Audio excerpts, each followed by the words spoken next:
कौसल्या सुप्रजा रामः पूर्वा सन्ध्या प्रवर्तते उत्तिष्ठ नरशार्दूल कर्तव्यम् दैवमाह्निकम् कौसल्या सुप्रजा रामः पूर्वा सन्ध्या प्रवर्तते उत्तिष्ठ नरशार्दूल कर्तव्यम् दैवमाह्निकम् उत्तिष्ठोत्तिष्ठ गोविन्द उत्तिष्ठ गरुडध्वज उत्तिष्ठ कमलाकान्त त्रैलोक्यम् मङ्गलम् कुरु उत्तिष्ठोत्तिष्ठ गोविन्द उत्तिष्ठ गरुडध्वज उत्तिष्ठ कमलाकान्त त्रैलोक्यम् मङ्गलम् कुरु मातः समस्त जगताम् मधुकैटभारेः वक्षो विहारिणि मनोहर दिव्यमूर्ते श्रीस्वामिनि श्रित जनप्रिय दानशीले श्रीवेङ्कटेश दयिते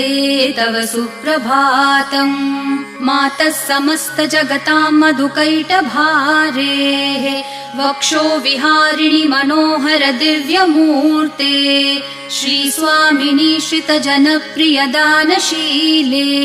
श्रीवेङ्कटेश दयिते तव सुप्रभातम् तव सुप्रभातमरविन्दलोचने भवतु प्रसन्न मुख चन्द्रमण्डले विधिशङ्करेन्द्रवनिताभिरर्चिते वृषशैलनाथ दयिते दयानिधे अत्र्यादि सप्तऋषयः समुपास्य सन्ध्याम् आकाश सिन्धु कमलानि मनोहराणि आदाय पादयुगमर्चयितुम् प्रपन्नाः शेषाद्रिशेखर विभो तव सुप्रभातम्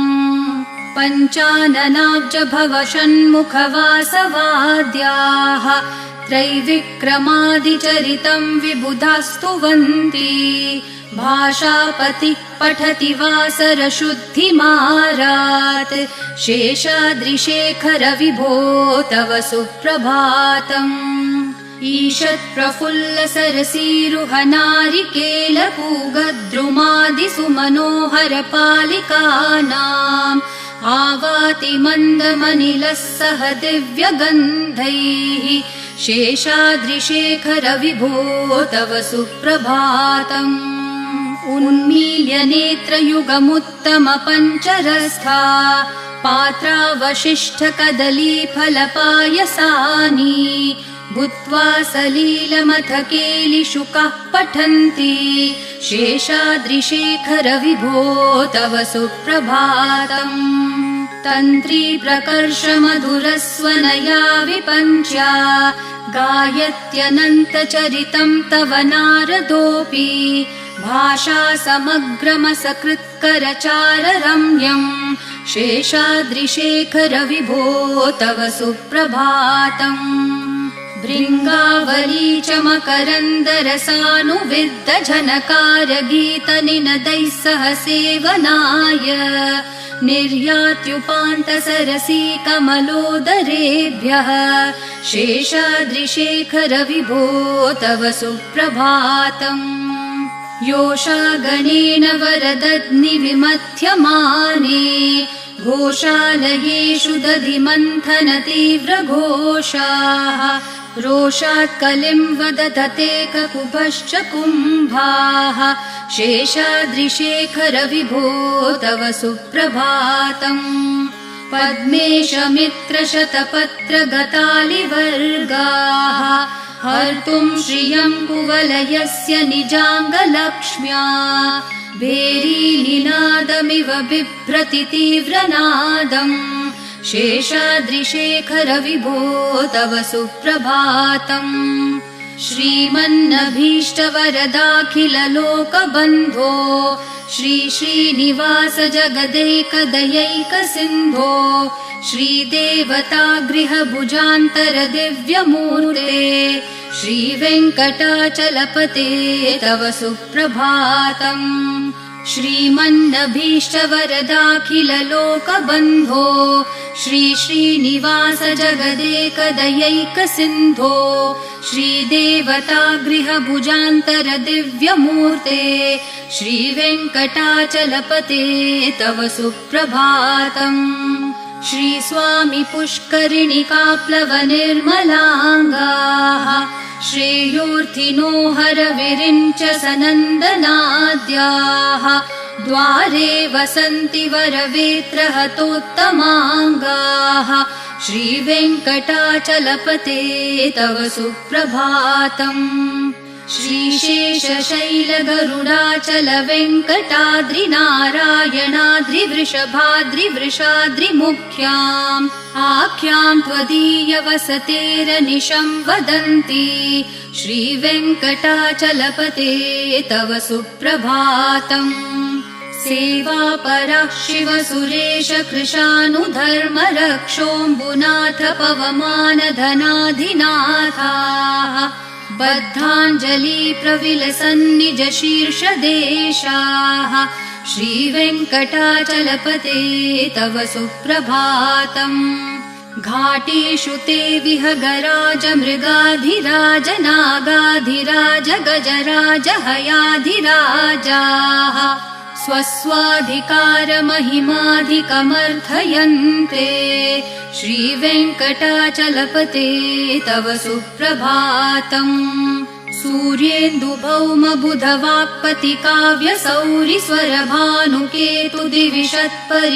सूर्येन्दुभौमबुधवाक्पतिकाव्यसौरिस्वरभानुकेतुदिविशत्परिषत्प्रधानाः त्वद्दासदासचरमावधिदासदासाः श्रीवेङ्कटाचलपते तव सुप्रभातम् त्वत्पादधूलिभरितस्फुरितोत्तमाङ्गाः स्वर्गापवर्गनिरपेक्षनिजान्तरङ्गाः कल्पागमाकलनयाकुलताम् लभन्ते श्रीवेङ्कटाचलपते तव सुप्रभातम् त्वद्गोपुराग्रशिखराणि निरीक्षमाणाः स्वर्गापवर्गपदवीम् परमाश्रयन्तः मर्त्या मनुष्यभुवने मतिमाश्रयन्ते श्रीवेङ्कटाचलपते तव सुप्रभातम् श्रीभूमिनायक दयादिगुणामृताब्धे देवाधिदेव जगदेक शरण्यमूर्ते श्रीमन् अनन्त गरुडादिभिरर्चिताङ्घ्रे श्रीवेङ्कटाचलपते तव सुप्रभातम् श्रीपद्मनाभ पुरुषोत्तम वासुदेव वैकुण्ठमाधव जनार्दन चक्रपाणे श्रीवत्सचिह्न शरणागत पारिजात श्रीवेङ्कटाचलपते तव सुप्रभातम् कन्दर्पदर्पहर सुन्दर दिव्यमूर्ते कान्ताकुचाम्बुरुह कुड्मललोल दृष्टे कल्याण निर्मल गुणाकर दिव्यकीर्ते श्रीवेङ्कटाचलपते तव सुप्रभातम् मीनाकृते कमठकोल नृसिंहवर्णिन् स्वामिन् परश्वथ तपोधन रामचन्द्र शेषांश राम यदुनन्दन कल्किरूप श्रीवेङ्कटाचलपते तव सुप्रभातम् एलालवङ्गधनसार सुगन्धितीर्थम् दिव्यम् वियत्सरिति हेम घटेषु पूर्णम् धृत्वाद्य वैदिक शिखामणयः प्रहृष्टा तिष्ठन्ति वेङ्कटपते तव सुप्रभातम् भास्वानुदेति विकचानि सरोरुहाणि सम्पूरयन्ति निनदैः ककुभो विहङ्गाः श्रीवैष्णवा सततमर्थितमङ्गलास्ते धामाश्रयन्ति तव वेङ्कट सुप्रभातम् ब्रह्मादयः सुरवराः समहर्षयस्ते सन्तः सनन्दन मुखास्तवथ योगिवर्याः धामान्तिके तव हि मङ्गलवस्तु हस्ताः श्रीवेङ्कटाचलपते तव सुप्रभातम् लक्ष्मीनिवास निरवद्य गुणैकसिन्धो संसार सागर समुत्तरणैकसेतो वेदान्तवेद्य निज वैभव भक्त भोग्य श्रीवेङ्कटाचलपते तव सुप्रभातम् लक्ष्मीनिवास निरवध्य गुणैकसिन्धो संसारसागर समुत्तरणैकसेतो वेदान्तवेद्य निज वैभव भक्त भोग्य श्रीवेङ्कटाचलपते तव सुप्रभातम् इत्थं वृषाचलपतेरिह सुप्रभातम् ये मानवः प्रतिदिनं पठितुं प्रवृत्ताः तेषां प्रभातसमयस्मृतिरङ्गभाजाम् प्रज्ञां परार्थसुलभां परमां प्रसूते इत्थं वृषाचलपतेरिह सुप्रभातम् ये मानवः प्रतिदिनं पठितुं प्रवृत्ताः तेषां प्रभातसमयस्मृतिरङ्गभाजाम् प्रज्ञां परार्थसुलभां परमां प्रसूते कमलाकुचूचुककुङ्कुमतो नियतारुणतातुलनीलतनो कमलायतलोचनलोकपते विजयी भव वेङ्कटशैलपते कमलाकुचूचुककुङ्कुमतो नियतारुणतातुलनीलतनो कमलायतलोचनलोकपते विजयी भव वेङ्कटशैलपते सचतुर्मुख षण्मुख पञ्चमुख प्रमुखाखिल दैवतमौलिमणे शरणागतवत्सल सारनिधे परिपालय मां वृषशैलपते अतिवेलतया तव दुर्विषहै अनुवेलकृतैरपराधशतैः भरितं त्वरितं वृषशैलपते परया कृपया परिपाहि हरे अधिवेङ्कटशैलमुदारमते जनताभिमताधिकदानरतात् परदेवतया गदितान्नगमै कमलादयितान्न परं कलये कलवेणुरवावशगोपवधू शतकोटिवृतात् स्मरकोटिसमात् प्रतिवल्लविकाभिमतात् सुखदात् वसुदेवसुतान्न परं कलये अभिराम गुणाकर दाशरथे जगदेकधनुर्धर धीरमते रघुनायक राम रमेश विभो वरदो भवदेव दया जलदे अवनीतनया कमनीयकरं रजनीकर चारुमुखाम्बुरुहम् रजनीचरराजतमो मिहिरं महनीयमहं रघुराममये सुमुखं सुहृदं सुलभं सुखदं स्वनुजं च सुखाय ममोघशरम् अपहाय रघुत्वहमन्यमहं न कथञ्चन कञ्चन जातु भजे विना वेङ्कटेशं ननाथो ननाथ सदा वेङ्कटेशं स्मरामि स्मरामि हरे वेङ्कटेश प्रसीद प्रसीद प्रियं वेङ्कटेश प्रयच्छ प्रयच्छ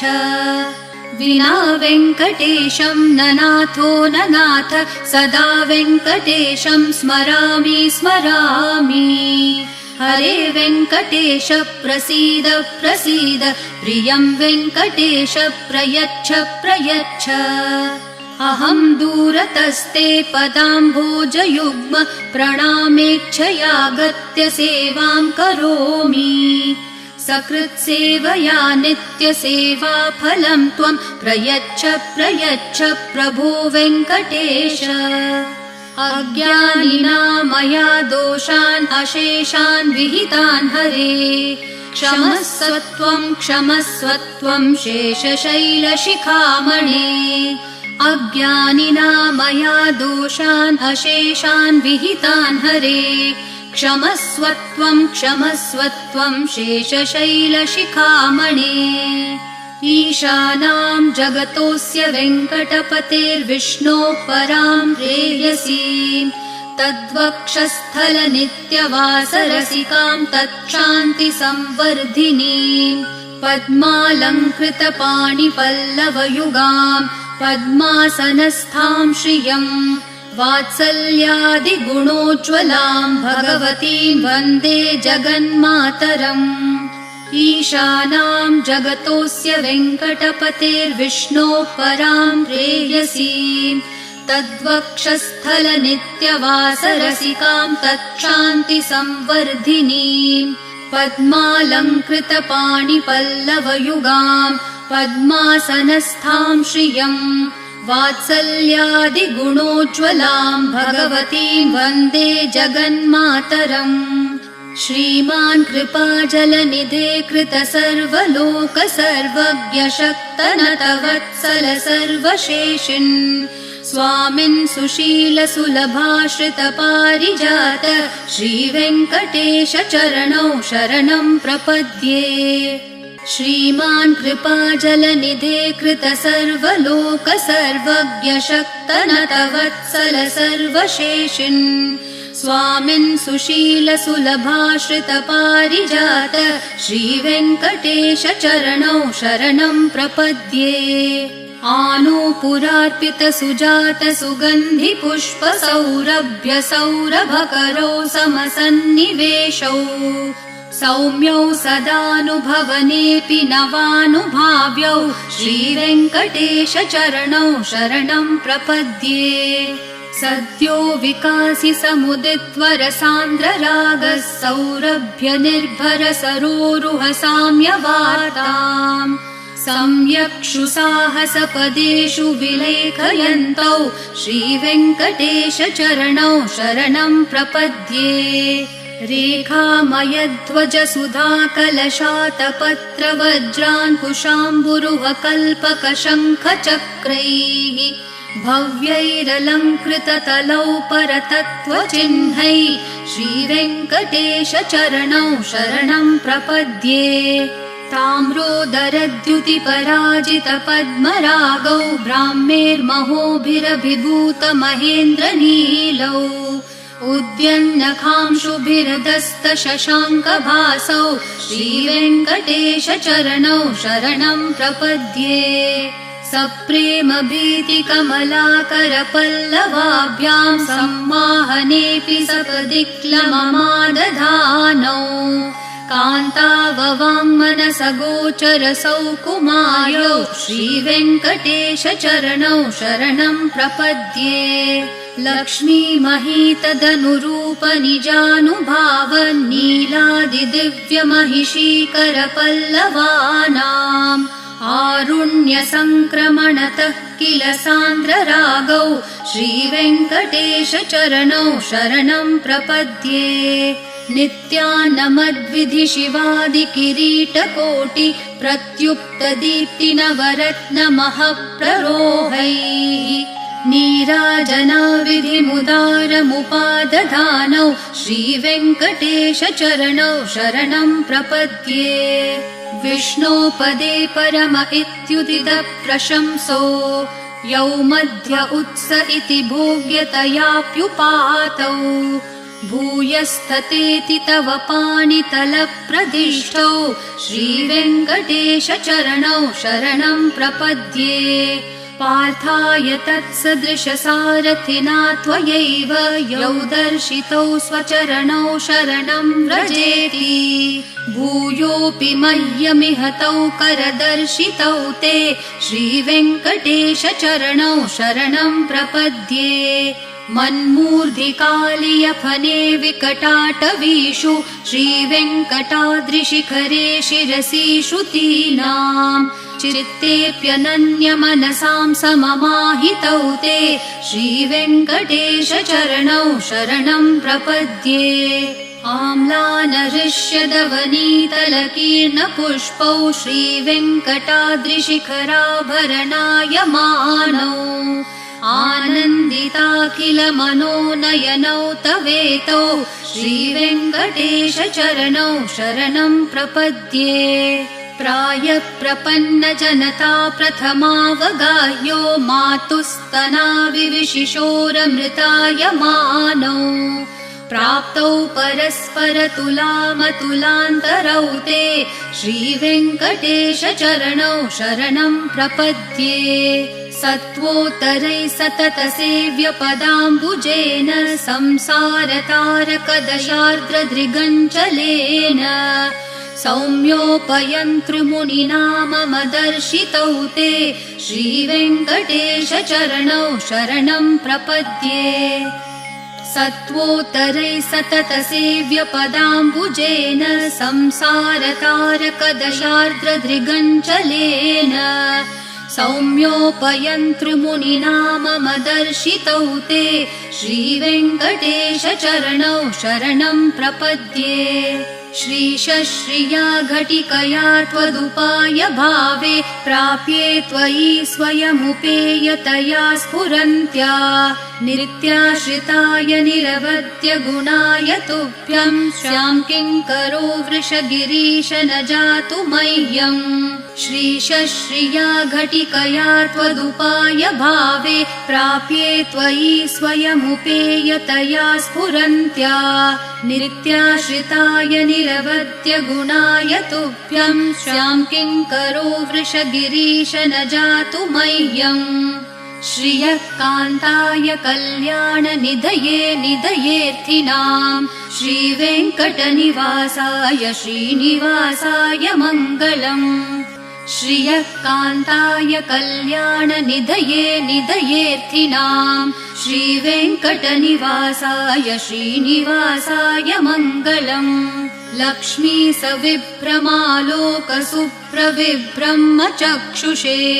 चक्षुषे सर्वलोकानां वेङ्कटेशाय मङ्गलम् श्रीवेङ्कटाद्रिशृङ्गाग्रमङ्गलाभरणाङ्ग्रये मङ्गलानां निवासाय श्रीनिवासाय मङ्गलम् सर्वावयवसौन्दर्यसम्पदा सर्वचेतसां सदा सम्मोहनायास्तु वेङ्कटेशाय मङ्गलम् नित्याय निरवध्याय सत्यानन्दचिदात्मने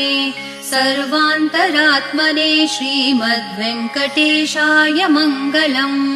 स्वतः सर्वविदे सर्वशक्तये सर्वशेषिणे सुलभाय सुशीलाय वेङ्कटेशाय मङ्गलम् परस्मै ब्रह्मणे पूर्णकामाय परमात्मने